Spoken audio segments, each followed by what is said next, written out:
Last spring, 38 students were served with letters from the City of Williamsburg threatening legal action for their violation of the three-person-to-a-house rule. We later found out that the city officials obtained this information by scouring the thousands of addresses in the William and Mary directory for instances of 4 or more of the same address. When we found out about this, frankly, we were surprised by their tenacity, but also really shocked by the danger in this. Similar to medical amnesty, where you hope that someone will, even though they're breaking the law, that they'll choose safety and their own health over any short-term penalty.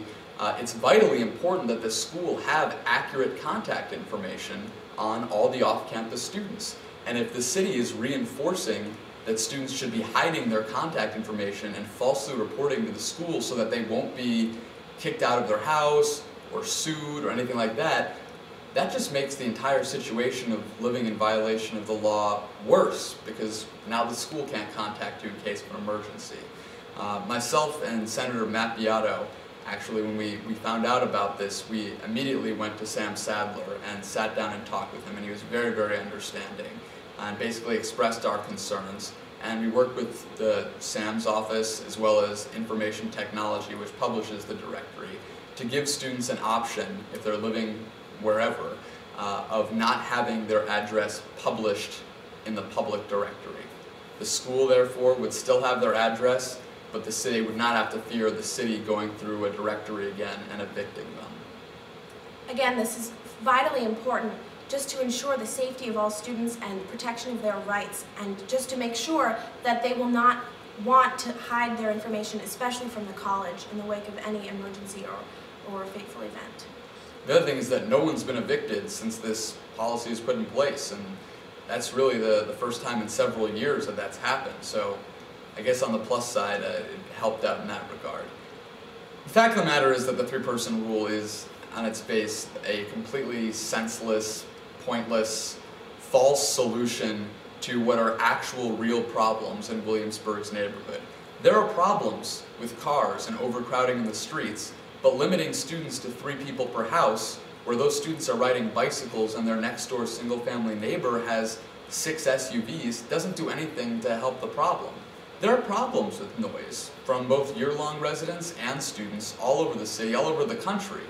But limiting 3 quiet students to a house, just because they're young and unrelated and could make noise, doesn't make any sense. There's a noise ordinance. If someone is being rowdy one night, that's what your neighbors are for. There's a noise ordinance to enforce. Another thing that people say is that, you know, it's dangerous to have more than 3 people living in a house together, 3 unrelated people. Well, personally, I lived in DuPont freshman year, and my freshman suite was myself, another person, tiny little bathroom, and then 2 other people in the room next to us, sharing a space probably no more than 30 feet wide in total. And we got along just fine, but those 4 of us couldn't live in a 6-bedroom house in Williamsburg. Clearly, that's not a solution to dangers of overcrowding.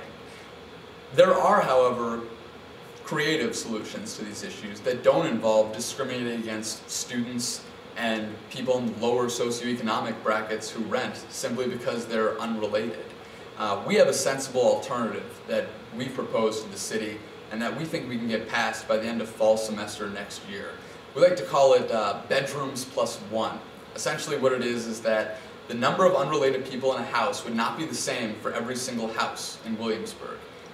An 800 square foot house shouldn't have the same occupancy limit as an 8,000 square foot house. What we'd do is we would count the number of bedrooms in each house, and you'd be allowed to have the same number of unrelated people in that house as bedrooms, plus an additional unrelated person to take into account large bedrooms, large living areas that may not have all the attributes of a bedroom, like a closet, for instance, but could easily operate as a bedroom in a large house. We think this is a sensible solution. We think that with parking and all sorts of other issues, there are other solutions that have nothing to do with occupancy or unrelated people at all, and they should be addressed separately. But you know, I think our solution is one that's difficult to argue with, and again, we're confident that we can get this passed through City Council, especially with our large student voting bloc. by the end of the fall semester next year. We've already been meeting since the beginning of the year with members of the city staff, members of the city planning commission, zoning team, to work on all of the legal issues and many of the other problems surrounding this. And we've had a number of fruitful dialogues, and they will only continue in the future.